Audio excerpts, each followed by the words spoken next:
Kashmir, a heaven on earth by the perspective of some. But for the Kashmiris, how much is it so? Well, not quite. There's much more to the place Kashmir than it meets to the eye. Kashmir in general, a mountainous terrain located in the northernmost part of South Asia. Snow-capped mountains, pine forests, scenic lakes, and mild to cold weather is what characterizes Kashmir. And these are also the features that makes Kashmir so exotic among many people in the subcontinent, a region generally dominated by hot weather and flat terrain. Kashmir is a perfect getaway paradise for most around this region.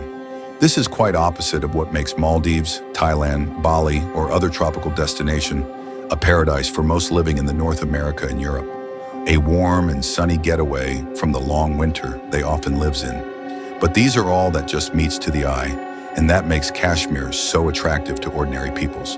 But for the government that rules India and Pakistan, Kashmir is a lot more than just a holiday paradise. For them, it's such an important geostrategic region that holds the key to stability and security for them both. And this makes Kashmir the bloodiest heaven on earth. But what exactly makes Kashmir so important for both India and Pakistan? Two nuclear-armed nations who have already fought multiple wars and have potential to get into more for many reasons, but Kashmir being the prime reason. The start of this conflict goes back to the partition of subcontinent when the British government divided it into two different nations based on the religious line. A Hindu-majority India separated by a Muslim-majority Pakistan from the west and east, like a bracket. But the basic of the two different nation for two dominant religion in the region, was it really the actual reason of the partition, or was it something else? Well, let's find out. First of all, the narrative and perspective of partition. How much of a truth is it on itself? Let's do some fact check. Before the British East India Company colonized the subcontinent and formed the new state entity under the British Crown rule named British Raj, there existed no country by the name of India. In fact, the name India itself became popular from the extensive use by English-speaking people. But in the neighboring region, there were different callings. For the Mandarin-speaking population in the east, it was Yindu. For the Persian people in the west, it was Hindustan. For the Arabic speakers, it was Al-Hind. All of them marking the dominant Hindu religious belief as a striking feature of this region back then. But for the native population of the region themselves, it was known as Bharat. But Bharat was never an entity of state itself. It never had a flag, geographic boundary, or common ruler. It was just a name for a region, like Africa or Indochina Peninsula. In reality, the region consisted of many smaller kingdoms and princely states ruled by hundreds and thousands of rajas and maharajas. The largest ever unified and single-state entity of the region was the Mughal Empire, an empire formed and ruled by the Central Asian invaders of Persian influence, and who were adherents of the Islamic faith. Neither of the modern nation India or Pakistan consists the characteristics to be passed as the successor of the Mughal Empire.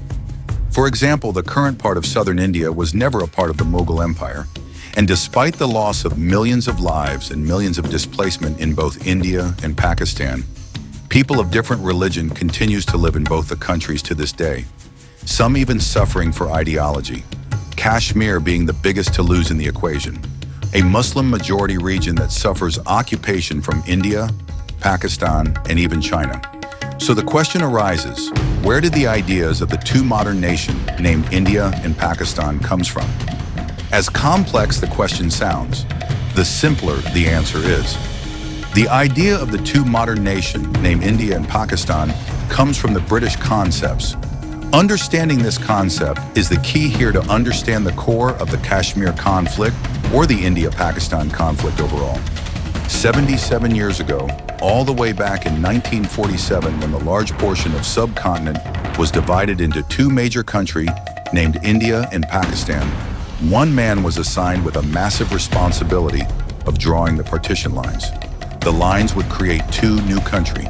The monumental task was challenging and went on to create controversies that would last for decades to centuries. It would change the lives of millions and impact the lives of billions in the years to come. The man with this huge responsibility was a British lawyer. Sir Cyril John Radcliffe would draw these lines that would raise eyebrows of many, and continues to do so till this day. For many, this was a rush job done with irresponsibility. In simple, the British government simply didn't care to do sensible work to ensure the safety and future of millions residing in the region. But this largely popular opinion is only valid until you watch from the British Raj or South Asian perspective.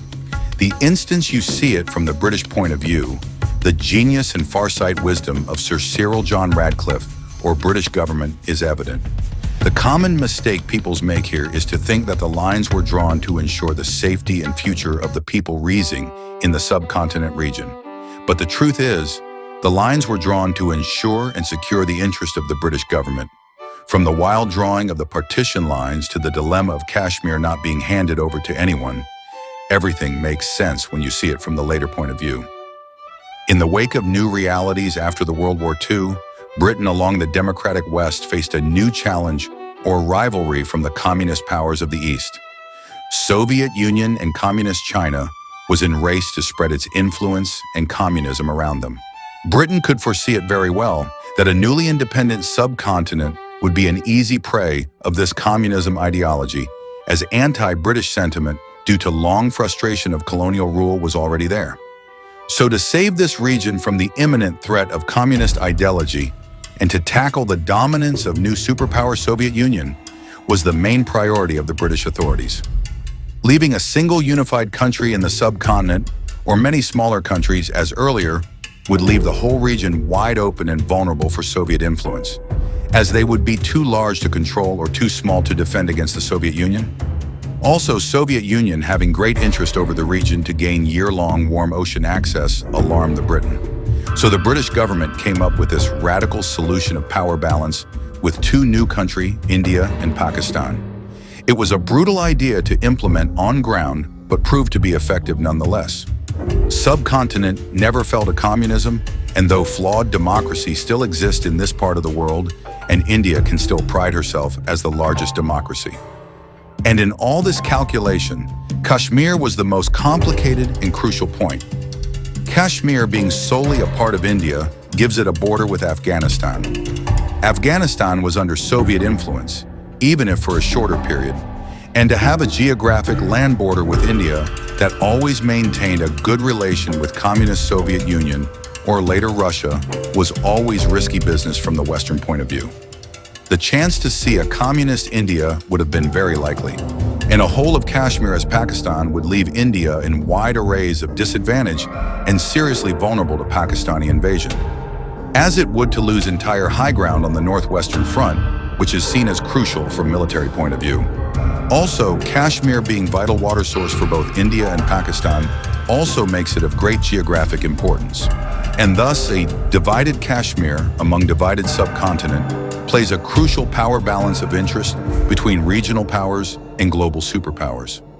Both India and Pakistan understand this very well. Both settling with parts of it also proves the point. But Kashmir also plays a major role in the internal politics of the two countries, as both the countries sensationalizes the issue to touch the sentiments of their people to justify their positions. So, whom does Kashmir really belongs to? The answer is simple, and the truth is evident.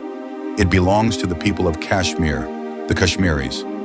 Innocent Kashmiris who suffers the most in between the power play of major powers. Kashmiris who lives in the most heavily militarized zone in the entire world. Kashmiris who are leveled insurgents for speaking for their rights and violation of their human rights. When a resolution for Kashmir was thrown, it was offered to join either India or Pakistan, but no option for independence or self-governance. That itself speaks about the treatment they receive under their current occupation between major powers like India, Pakistan, and even China, with its occupied portion called Aksai Chin. That also speaks about the honesty of these major powers' claims on Kashmir as their integral part. The conflict of Kashmir is a result of our lack of empathy towards fellow human beings, where instead of humanitarian value, the people of India and Pakistan prioritizes blind nationalism and religious sentiments. Of course, it is the ordinary people of Kashmir who pays the ultimate price with their human rights, freedom, and even life. But ultimately, the lack of empathy from both the Indian and Pakistani side also causes themselves to suffer as well. as they both continues to be played by their own governments to put a blind eye to other important issues like education, healthcare, human rights, and other key social and human development parameters, and to run after an illusion of blind patriotism.